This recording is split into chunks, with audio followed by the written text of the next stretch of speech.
नमस्कार दोस्तों, आप सभी का स्वागत है। मध्यकालीन भारत का इतिहास ये पढ़ रहे हैं कोर्स हम दिल्ली सल्तनत। ये चैप्टर हमारा चल रहा है और दिल्ली सल्तनत में एक आज नए सुल्तान के बारे में हम पढ़ेंगे, फिरोज शाह तुगलक के बारे में पढ़ेंगे। लेक्चर नंबर 17 है। इससे पहले के सभी लेक्चर आप देख लीजिए, उसके बाद ही आगे बढ़िएगा। मध्यकालीन भारत का इतिहास आपका बहुत फेवरेट सब्जेक्ट बनने वाला है अगर आप पूरा ये टॉपिक पढ़ लेते हैं। तो दिल्ली सल्तनत में तुगलक वंश को हम डिस्कस कर रहे थे। तुगलक वंश, इन पांचों वंशों में तुलना करके हम बताएंगे तो सबसे लंबा कार्यकाल, सबसे लंबा टाइम पीरियड तुगलक वंश का ही था। तुगलक वंश में आज हम फिरोज शाह तुगलक की बात करेंगे। गयासुद्दीन तुगलक की बात हमने कर ली। उसके बाद मोहम्मद बिन तुगलक आया जो कि गयासुद्दीन तुगलक का पुत्र था। उसके बाद मोहम्मद बिन तुगलक का जो चचेरा भाई था वो फिरोज शाह तुगलक था। तो फिरोज शाह तुगलक का टाइम पीरियड 1351 से लेकर 1388 ईस्वी तक है। और ये कौन है? मोहम्मद बिन तुगलक का चचेरा भाई, अर्थात जौना खां का चचेरा भाई है। ये तस्वीर देख लीजिए आप, जौना खां का चचेरा भाई है। फिरोज शाह तुगलक के पिता का नाम मलिक रजब है। मलिक रजब और गयासुद्दीन तुगलक दोनों भाई हैं, ये भी आप जान लीजिए। और मलिक रजब ने एक हिंदू लड़की से शादी की थी, अर्थात कहा जाए फिरोज शाह तुगलक की माता जो थी ना वो हिंदू थी। उनका नाम था भट्टी राजकुमारी। भट्टी राजकुमारी जो कि एक राजपूत शासक की पुत्री थी, राजपूत राजा रणमल की पुत्री थी भट्टी राजकुमारी। ठीक है। फिरोज शाह तुगलक के बारे में कुछ अगर आपको याद हो या ना हो, लेकिन ये पहली बात बहुत इंपॉर्टेंट है, याद कर लीजिए, बहुत सुनहरे अक्षरों में लिख लीजिए, बार बार परीक्षाओं में ये पूछी गई हैं। दिल्ली सल्तनत का वो पहला सुल्तान कौन है जिसने ब्राह्मणों पर भी जजिया कर लगा दिया था? इससे पहले जो जजिया कर लगता था हिंदुओं पर, या कहा जाए गैर जो इस्लाम धर्म को मानने वाले जो धर्म थे जिसमें ज़्यादातर हिंदू ही थे, तो हिंदुओं पर लगने वाला जो जजिया कर था वो ब्राह्मणों पर इससे पहले नहीं लगता था। ना महिलाओं पर लगता था, ना बच्चों पर लगता था। महिलाएं, वो जो विधवा महिलाएं थी ना, उन पर नहीं लगता था, बच्चों पर नहीं लगता था, और जो अपंग बूढ़े होते थे उन पर भी नहीं लगता था। ब्राह्मणों पर भी नहीं लगता था इससे पहले। लेकिन ब्राह्मणों पर जजिया कर लगाने वाला जो सुल्तान है वो फिरोज शाह तुगलक है। कौन है? फिरोज शाह तुगलक। और वैसे तो देखा जाए फिरोज शाह तुगलक का जो टाइम पीरियड ये लगभग शांतिपूर्ण ही रहा, क्योंकि ना इसमें कोई मंगोल आक्रमण हुए ना ही अकाल पड़ा। फिरोज शाह तुगलक के टाइम पीरियड पर दिल्ली सल्तनत, ये यहाँ पर मैप देखिए, इतना सिकुड़ा हुआ था। बंगाल स्वतंत्र था। आगे चलकर जब फिरोज शाह तुगलक की मृत्यु हो जाएगी तो तुगलक वंश जब कमज़ोर पड़ जाएगा तो जौनपुर भी स्वतंत्र हो जाएगा। यहाँ पर बहमनी साम्राज्य फैल चुका है, विजयनगर साम्राज्य फैल चुका है, ये सभी आप देख लीजिए यहाँ पर। ठीक है। और इसने सुन्नी मुसलमानों को उच्च पदों पर बैठाना शुरू कर दिया। इसकी माता हिंदू थी, भले ही इसकी माता हिंदू थी, लेकिन ये जो नॉर्मल मुस्लिम लोग थे उनसे भी ज़्यादा ये कट्टर हुआ करता था। हिंदुओं से तो बिल्कुल नफ़रत करता था ये, और सुन्नी मुसलमानों का सपोर्ट करता था। सुन्नी मुसलमानों को ऊंचे ऊंचे पदों पर इसने बैठा दिया था। एकता प्रथा को इसने वंशानुगत कर दिया, और जो सैनिक थे उनको भी पद जो है ना इसने वंशानुगत कर दिया। एक सैनिक है, उसकी मृत्यु के बाद उसके परिवार का ही कोई सदस्य या उसका उत्तराधिकारी जो है वो सेना में भर्ती हो सकता है। ऐसे ही जो इक़्तिदार हुआ करते थे उनके बाद उनका उत्तराधिकारी उनका बेटा या उन्हीं के फैमिली का कोई मेंबर बन सकता था। तो इक़्तिदारी जो प्रथा थी उसको वंशानुगत करने का काम फिरोज शाह तुगलक के द्वारा किया गया। समय को खलीफा का नायब बताया है इसने। फिरोज शाह तुगलक ने अपने आप को खलीफा का नायब कहा है। सारी चीज़ें महत्वपूर्ण हैं। और महलों के अंदर जो तस्वीरें लगा हुआ करती थी, जो चित्रकारी हुई थी, उसको इसने हटा दिया, उसको मिटवा दिया। इसने कहा कि ये इस्लाम धर्म के खिलाफ है, इसलिए कोई भी तस्वीर नहीं होनी चाहिए। जो भी तस्वीरें या कहा जाए जो दीवार पर चित्रकला की गई थी वो सब इसने हटवा दी। इसने कहा ये इस्लाम के खिलाफ है, इस्लाम धर्म के खिलाफ है, इसलिए इसने ऐसा किया। और इसने गैर इस्लामिक जो लोग थे उनको लालच दिया, धन का लालच दिया, और कहा उन्हें वो इस्लाम धर्म कबूल कर लें। तो लंबी लंबी लाइनें लगा करती थी इसके यहाँ जो इस्लाम धर्म कबूलते थे और इससे धन ले जाया करते थे। जियाउद्दीन बर्नी और शमसे सिराज अफीफ, इसको अपना संरक्षण प्रदान किया था फिरोज शाह तुगलक ने। फिरोज शाह तुगलक ने जियाउद्दीन बर्नी को, शमसे सिराज अफीफ को अपना संरक्षण प्रदान किया था। जियाउद्दीन बर्नी की 2 रचनाएं हैं, बहुत महत्वपूर्ण है, फतवा जहांदरी और तारीख़ फ़िरोज़ शाही। तारीख़ फ़िरोज़ शाही तो बहुत महत्वपूर्ण है। तारीख़ फ़िरोज़ शाही की रचना जियाउद्दीन बर्नी के द्वारा ही हुई है। इसके अलावा फ़िरोज़ शाह तुगलक ने खुद अपनी आत्मकथा लिखी है। उस आत्मकथा का नाम, उस पुस्तक का नाम फुतुहात फ़िरोज़ शाही है। तो दिल्ली सल्तनत का एकमात्र ये सुल्तान है, ये एकमात्र सुल्तान है जिसने अपनी आत्मकथा लिखी है।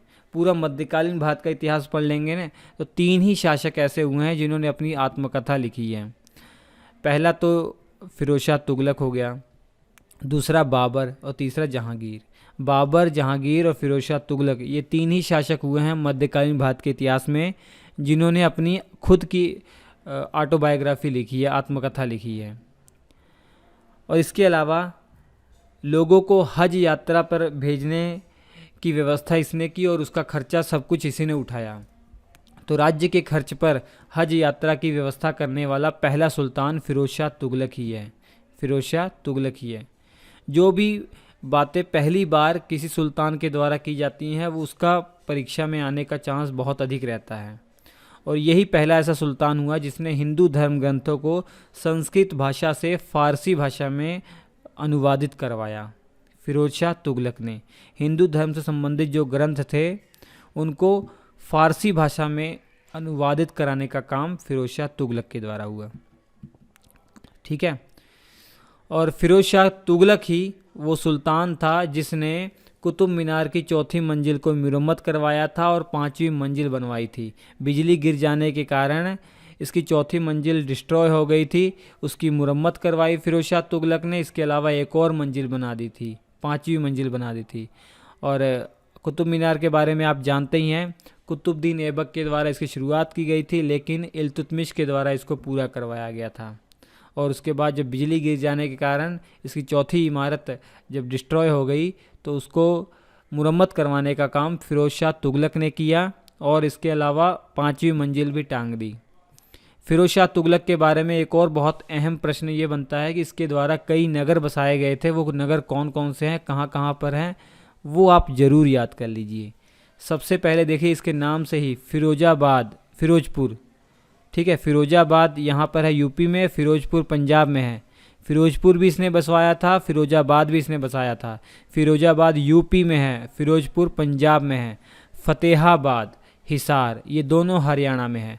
फ़तेहाबाद भी इसने बसाया था, हिसार भी इसने बसाया था। और दिल्ली में फ़िरोज़ शाह कोटला भी इसी ने बनवाया था किला वहाँ पर, और वो जो जगह है इसे फ़िरोज़ शाह कोटला कहा जाता है, ये इसी के द्वारा बसाया गया था और वहाँ पे किला बनवाया गया था फ़िरोज़ शाह कोटला में।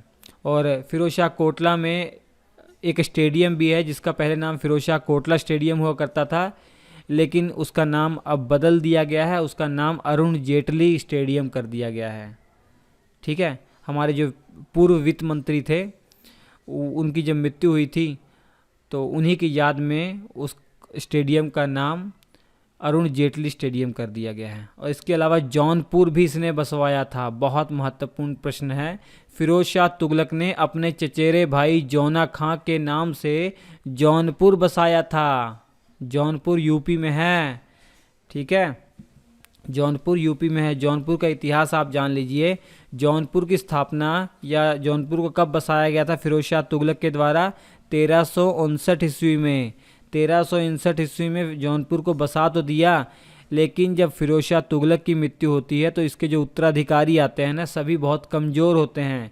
इसी का फ़ायदा उठाकर मलिक सरवर ने 1394 ईस्वी में जौनपुर को स्वतंत्र घोषित कर दिया और वहाँ पर एक नए साम्राज्य की शुरुआत की। इस साम्राज्य को कहते हैं शर्की साम्राज्य।